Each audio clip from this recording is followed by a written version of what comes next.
नमस्कार बच्चों, मेरा नाम है राहुल और आप देख रहे हैं MSc क्लास वर्कशीट 38 1 10 20। ये कैसी डेट है? ठीक है, 1 10 20। Subject English, class 9th, student का नाम, उसका क्लास टीचर का नाम, जैसे कि आप फिलअप करते ही होंगे कभी ना कभी। ठीक है, तो बच्चों ये वर्कशीट से शुरू करने से पहले थोड़ा सा मैं आपको बता दूं, मुझे जुकाम हो गया है, कोरोना वायरस का छोटा सा फूफा हो गया उसका मुझे, जैसे मैंने पहली वर्कशीट में भी बताई थी SST वाले में। ठीक है, थोड़ा सा कॉम्प्रोमाइज़ कर लिया जाएगा, थोड़ा सा कॉपरेट करिएगा। हो सकता है मेरे टीचिंग स्किल में थोड़ा सा इफेक्ट पड़ सकता है इस कोरोना के फूफा से। और इसका जो लड़का है वो मेरी नाक से बार बार बाहर आ रहा है, जिसको मैंने थोड़ी देर के लिए बाहर भेज दिया है। तब तक मैं वर्कशीट सॉल्व कर लूँगा आसानी से, बाद में आएगा तो देखा जाएगा, नहीं तो क्वारंटाइन करना पड़ेगा उसे भी। किसको? कोरोना का फूफा के लड़के को। चलिए हम बात के करते हैं और हम यहाँ स्टार्ट करते हैं। डियर स्टूडेंट, प्रिय छात्रों और छात्राओं, in worksheet in the story we will receive how to write the story, identify clues, and we will rewrite one story that we wrote in a previous worksheet। अच्छा, ये कह रहा है हम लोग सब समझ चुके होंगे स्टोरी कैसे लिखते हैं। आपको मैंने बताया था सीधे 10 नंबर का, ये 10 नंबर का है, मैंने आपको उसमें दिखाया था, आपको सपोर्ट मटेरियल में, आपको क्वेश्चन पेपर में। तो आज जल्दी से कराते हैं ये। और क्या कह रहा है, आपने समझ चुके होंगे, और जो आपने पिछली बार की स्टोरी लिखी थी उसी को रीराइट करके दोबारा से लिखना है। तो पता है ना, इसका हम आगे बढ़ाते हैं। तो स्टोरी के लिए सबसे पहले क्या लिखते हैं आपको पता है ना? A story usually has 4 components, please name the। तो पता है ना, स्टोरी है तो कैरेक्टर होगा ही होगा। अब कैरेक्टर उसका ढीला है तो फिर सेटिंग होगा, और सेटिंग है तो फिर प्रॉब्लम होगी। समझ रहे हो ना? सेटिंग तो फिर प्रॉब्लम, और प्रॉब्लम है तो उसका सॉल्यूशन तो निकला ही निकलेगा। तो इस वाले में भरना क्या है? सबसे ऊपर कैरेक्टर। तो नीले पेन का इस्तेमाल करते हुए CHARACTERS, सबसे पहले कैरेक्टर्स आएगा, फिर सेटिंग SETTING, उसके बाद प्रॉब्लम PROBLEM प्रॉब्लम, उसके बाद सॉल्यूशन SOLUTION सॉल्यूशन। ठीक है, इसमें आपको ये भरना है, और ये आपको तो पता चल ही गया होगा, नहीं थोड़ा सा ट्रिक से। कैरेक्टर ढीला है, सेटिंग किया है तो उसके बाद समस्या ही होंगी, समस्या के बाद उसका सॉल्यूशन तो करना ही पड़ेगा ना, ऐसे तो कैसे बच जाएगा। तो कैरेक्टर मतलब समझ रहे हो ना, सेटिंग मतलब आपको स्थिति, ये कहाँ पे चीज़ हो रही है, प्रॉब्लम मतलब कहानी में कोई ना कोई समस्या होगी, और समस्या है तो उसका सॉल्यूशन करना पड़ेगा। उम्मीद है आप ये चीज़ें समझ रहे होंगे। ठीक है, तो देख लेते हैं ये आपका। देखिए वर्कशीट नंबर 26, 29, 32, 35, और फिर ये आपकी आगे नीचे भाई साहब 38। ठीक, और ये सारी वर्कशीट 3-3 दिन के हिसाब से आ रही है। अगर ध्यान से देखेंगे तो 26, 27, 28, 29, 30, 31, 32, 33, 34, 35, ब्लर हो रहा है क्या, 35, 36, 37, 38। ठीक है, तो समझ लो 3-3 के हिसाब से चल रही है, और हम चीज़ें समझ चुके हैं स्टोरी के बारे में। और ये लास्ट वर्कशीट आपकी स्टोरी के लिए। तो इसका पहला तो क्वेश्चन हमने कर लिया है, दूसरा करते हैं। दूसरा देखो कितना इंटरेस्टिंग क्वेश्चन है, मजा आ जाएगा, वो करके मजा आएगा।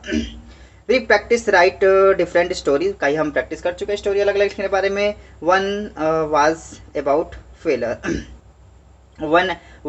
A girl, a monkey has, one was about a picnic, one was based on a visual input, one was a funny story, and Akbar and Birbal. तो जैसे आपने अलग अलग प्रकार की स्टोरियाँ पढ़ी होंगी। ठीक है, जो एक विजुअल वाला था, विजुअल वाला कौन सा था? तो ये वाला था। ठीक है, विजुअल वाला ये है, एक विजुअल वाला ये है, जिसको देख के हम अपने हिसाब से स्टोरी लिखते थे। ठीक है, एक बिरबल वाला है, बिरबल वाला देखो ये रहा ना, वन डे। सबसे पहले जो स्टोरी 29 वाली थी वही है आपकी।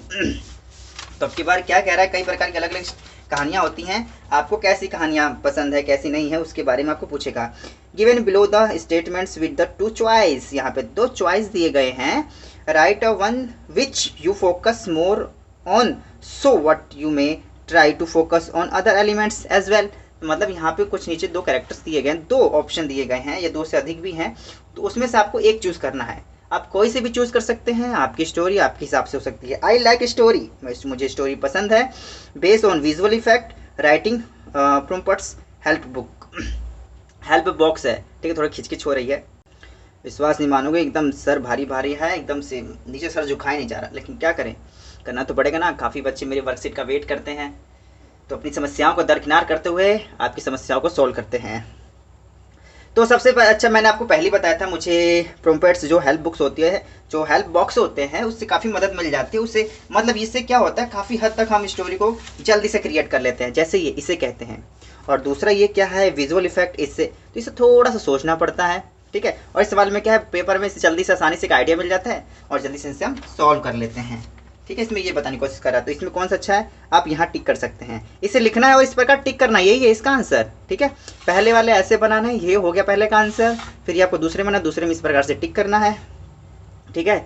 और ये I like the story, funny story, आपको मजाकिया स्टोरी पसंद है, adventure story, story about the फरी एंड गुड्स, मतलब परियों की कहानी, story about the daily life, जो रोजमर्रा की ज़िंदगी भी है, या जानवरों की कहानी, ठीक है। तो मैं अगर अपनी बेस कहूँ तो मुझे फ़नी स्टोरी बहुत अच्छी लगती है, तो मैं यहाँ पे टिक कर दूंगा इसे फ़नी स्टोरी, ठीक है। बस हो गया, मुझे फ़नी स्टोरी पूरी अच्छी लगती है। अब जो मेरे इसके नीचे स्टोरी भी लिखी है ना, वो भी दिखाऊंगा, वो फ़नी ही लिखी है मैंने। The most important elements of the story for me in a character, setting, problem, solution, ठीक है। तो 4 कैरेक्टर होते हैं, आपको पता है, character, setting, problem and solution. तो इसमें आपको सबसे अच्छा क्या लगता है, मुझे सोल्यूशन लगता है, ठीक है। सोल्यूशन पे टिक कर सकते हैं आप। क्यों, एक टीचर होने नाते मुझे सॉल्यूशन करना काफ़ी अच्छा लगता है। प्रॉब्लम कैसे अच्छी लग सकती है यार, ठीक है। प्रॉब्लम ला रहे वो प्रॉब्लम अच्छी लगेगी ये तो निगेटिव पॉइंट्स है, ठीक है। मैं अपने हिसाब से कह रहा हूँ, मुझे सॉल्यूशन अच्छा लगता है। आप इस पर भी टिक कर सकते हैं, आप अपने हिसाब से किसे भी टिक कर सकते हैं, ये आपकी चॉइस है। When writing about the character I focus on the characters appearance, tone, attitude, point of view. जब आप कैरेक्टर लिखते हो उसको कौन सी बात पर आप ध्यान देते हो, अपीयरेंस, उसके मतलब उसकी मौजूदगी पर, टोन पर, एटीट्यूड पर, पॉइंट ऑफ व्यू। तो सबसे ज़्यादा मैं उसके टोन पर ध्यान देता हूँ।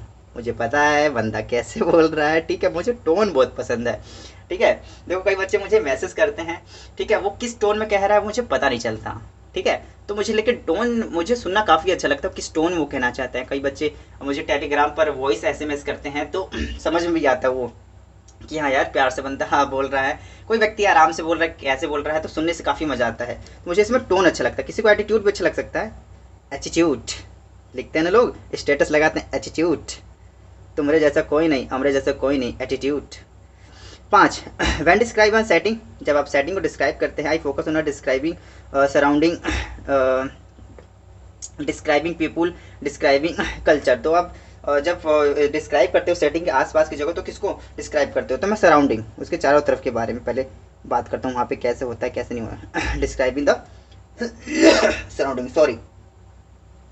6 number, while writing a story, जब मैं स्टोरी लिखता हूँ, I prefer to focus on emotions, actions, language of story, dialogues. तो पता है मुझे तो डायलॉग्स अच्छे लगते हैं, ठीक है। लैंग्वेज ऑफ स्टोरी ना, मुझे डायलॉग्स अच्छे लगते हैं, लेकिन देखते हैं कैसे बनाते हैं। आप इसमें से कोई सा भी लिख सकते हैं, ठीक है। इमोशंस, एक्शन, आप एक्शन भी लिख सकते हैं, फा हा, ठीक है। तो एक्शन भी लिख सकते हैं, ऐसी बात नहीं है। Question number 7, while writing the story I like to a short sentence, long sentence, complex sentence, noun phrase and mix on। तो कौन सा सेंटेंस, तो सीधे से बता था, मुझे शॉर्ट सेंटेंस बहुत अच्छे लगते हैं जिसे आप छोटे शब्दों में आप अच्छी सी चीज़ें समझा सकते हैं। लॉन्ग वाले में वो बड़ी बड़ी कहानियों के लिए सही लगते हैं, तो शॉर्ट स्टोरी के लिए शॉर्ट लैंग्वेज, शॉर्ट सेंटेंस, ठीक है। अब आते हैं इस पे, फ्रॉम द प्रीवियस वर्कशीट। अच्छा जी, प्रीवियस वर्कशीट, अब इनको दिखाइए प्रीवियस वर्कशीट। अच्छा, choose a story you like you would like to rewrite. देखो इनको एक बार से मन नहीं भरता, दोबारा करवा के देख रहे हैं। Rewrite by making the change to character या सेटिंग और the way of the story ends. क्या कह रहा है कि मतलब आपने जो पिछली बार स्टोरी लिखी है उससे अब दोबारा लिखिए, एक बार से मन नहीं भर रहा है भाई साहब का। कोई बात नहीं, इनको लग रहा है हमें नहीं आता, कोई बात नहीं, बच्चों का कर देंगे ना हम, यस। तो चलिए हम दोबारा लिखते हैं, और मैं पहली स्टोरी दिखा दूँ, हमने पिछली जो स्टोरी लिखी थी वो किस बेस पे थी, तो उसको ही देखते हुए हम आगे लिखेंगे ना।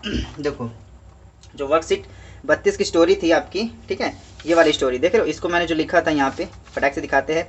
Mohan and his friend went to the हुलुलुलु पार्क। हुलुलुलु पार्क में गए थे फॉर अ पिकनिक मनाने के लिए। Many people come to the that park, उस पार्क में आए थे। Friend family see in the good place, वो अच्छा स्थान था। Set in a park by laying a seat को बिछा के वो बैठ के। इट्स ओनली 10 मिनट, 10 मिनट ही बीते थे। That there was a shout of child, एक बच्चे की चिल्लाने की आवाज़ भाई। When we When me and my friends near to voice, जब नियर के आवाज़ के पास गए, we child on a tree, हमने एक देखा पेड़, एक बच्चा, पेड़ के ऊपर एक बच्चा चढ़ा हुआ, he was trying to come down, वो नीचे आने की कोशिश कर रहा था, फ्रॉम द ट्री, कहाँ से, छत पे से ट्री पे से। आफ्टर दी द सा, यह देखने के बाद Mohan climbs the tree and brings the down, और मोहन पेड़ पर चढ़ता है और उसे नीचे उतार लेता है। And everyone arounding pursuing Mohan, और सभी जो चारों तरफ से मोहन की प्रशंसा कर रहे थे, Mohan and all the other friends happily return होन, और सभी खुशी खुशी घर आ गए। अब इस स्टोरी को मैंने री राइट किया है, ठीक है, तो काफ़ी अच्छे से री राइट किया है और इसको बड़ी मज़े के हिसाब से पढ़ेंगे, ठीक है। तो स्टोरी जो री राइट की कहाँ चली गई भाई साहब, स्टोरी हमारी ये मिल गई, ठीक है। तो वर्कशीट 38 है, तो यहाँ लिख देते हैं हमारी कौन सी है, WORKSHEET, वर्कशीट 38। किसी बच्चों को यहाँ से उतारने में समस्या आती है तो मैं इस चीज़ को मैं टेलीग्राम पर भी अपलोड कर देता हूँ, वहाँ पे PDF फाइल होती है, आप आसानी से लिख सकते हैं वीडियो को बिना रोक के, ठीक है। तो PDF फाइल अगर आपको उसको लेनी है तो हमारी CBSE क्लास के टेलीग्राम पर जा सकते हैं, इसका लिंक आपको डिस्क्रिप्शन में दे दिया गया है। तो चलिए आगे बढ़ते हैं। तो क्या कह रहा है, वंश मोहन, अब देखो भाई कैरेक्टर याद रखना, ठीक है। तो वंश मोहन एंड हिज फ्रेंड, ठीक है, once Mohan and his friend went होलुलुलु पार्क, ठीक है, पार्क का नाम क्या, होलुलु, सेम पार्क में गए हैं, होलुलु पार्क पिछली बार भी था, अब की बार होलुलु पार्क लेके गया हूँ मैं, मस्त पार्क है ना, पिकनिक के लिए, फिर पिकनिक ले गए। Many people come to park, बहुत वहाँ पार्क में आए थे विद अपने दोस्तों के साथ, अपने फैमिली के साथ। We seeing a good place, हमने देखा काफ़ी अच्छी जगह है, और वाह nice place. We sat in a park, अब हम पार्क में बैठ गए, तो वहाँ तो गए ही थे बैठने के लिए। बाई लेइंग अ सीट, एक सीट बछाई और हम रायता वहाँ फैला दिया, मतलब खुद फैल गए वहाँ पे, कौन, मोहन एंड उसके दोस्त। देखते अभी क्या होता है। इट्स पास्ट ओनली 10 मिनट्स, अभी 10 मिनट ही बीते थे, 10 मिनट बीते। मोहन फ्रेंड्स अमित, जो मोहन का फ्रेंड अमित था, फील हंग्री, अब उसे भूख लग गई, 10 मिनट बाद ही भुक्कर टाइप का था, भूख लग गई। अब मोहन तो घबरा गया, भैया ये तो पैसा ले गया, अब तो ये मेरा जेब से अब आया नहीं 10 मिनट पार्क में, इसको लगता है चाउमीन बर्गर चाहिए इसको, लेकिन आगे होता क्या है। But he had no money, साफ साफ हमारे पास पैसे नहीं है भैया, उसके पास पैसे नहीं है। And our house was far from sorry, and our house was far from park, और जो हमारा घर था पार्क से काफ़ी दूर था, आने जाने में समय लग जाता। तो हमारी तो को समस्या आ गई यहाँ पे, सेटिंग कहाँ की है, पार्क की है, और देखो समस्या आ गई खाने की खाने की समस्या आ गई। पार्क में गए थे भैया सब घूमने के लिए, वहाँ भुक्कड़ को भूख लग गई, किसको, अमित को। आगे बढ़ते हैं। We think for a moment, हमने कुछ समय सोचा, tick tick 1 tick tick 2 tick tick tick, what an idea, and the got an idea, और एकदम से आइडिया आ गया, व्हाट एन आइडिया सच्ची, एक आइडिया आया, किसको, देखते हैं किसको आया होगा। We have see many fruits tree, हमने देखे वहाँ सारे बहुत सारे फ्रूट्स ट्री, अरे वाह, हमारे पापा ने लगता है हमारे दादा ने लगा के गए थे यहाँ से, अब यहाँ से तोड़ेंगे हम, देख तो आखिर क्या होता है। We have seen many fruits trees, हमने बहुत सारे फ्रूट्स ट्री देखे, इन द पार्क, पार्क में देखे, बस बस हमारा आइडिया दिमाग तोड़ गया। We have told the gardener, gardener जैसे फूफा लग रहा था ना, we have told the gardener all over the situation, हमने गार्डनर को सारी सिचुएशन बताई, भैया देखो ऐसी सी बात है, हम आ गए हैं, हमें भूख लगी है, हम खाना लाना भूल गए, और हमारा फ्रेंड थोड़ा सा भूखा टाइप का है, थोड़ा सा दे दो यार खाने के लिए। आगे क्या होता है। And the gardener understood all our thing, और गार्डनर समझ गया, ओ आइए आइए, आप ही का तो इंतजार है, आइए आइए, चलो भाई भूखे हो कुछ नहीं, खिलाना तो पड़ेगा ही। And the gardener understood all over thing, he gave us, उसने हमें दिया, सम फ्रूट्स टू ईट, अरे वाह, गार्डनर इतना मस्त व्यक्ति है, इसने तुरंत खाने के लिए दी, ले लो खाओ खाओ कोई बात नहीं। अब हुआ क्या लास्ट में देखिए, ठीक है, ये चीज़ें लिखने में लिखी तो नहीं है मैंने, लेकिन समझ इसे थोड़ी समझ अंडरस्टूड स्टोरी होनी चाहिए ना। And this after this we did some cleanness of the garden, और इसके बाद हमने गार्डन की साफ सफाई की।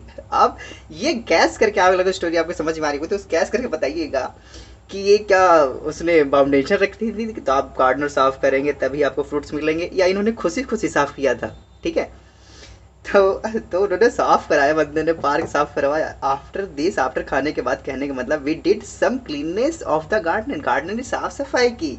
And Mohan and his friends come back home happily, और खुशी खुशी वो घर आ गए, ठीक है। पिछली बार भी खुशी खुशी घर आए थे किसी की मदद करके, अब की बार खुद ही फंस गए, ठीक है। तो उम्मीद है ये स्टोरी कुछ इंटरेस्टिंग और नया लगा होगा। कोरोना वायरस का फूफा हो गया है जुकाम, जिस वजह से मैं थोड़ा सा इसे और अच्छे से करा सकता था, इसकी वर्ड मीनिंग भी लिख सकता था, लेकिन नहीं लिख पाया। ठीक है, तो थोड़ा समझिएगा इसकी। आज के लिए इतना ही। माई सीबीएसई क्लास की इस वीडियो को देखने के लिए धन्यवाद। जय हिंद, जय भारत।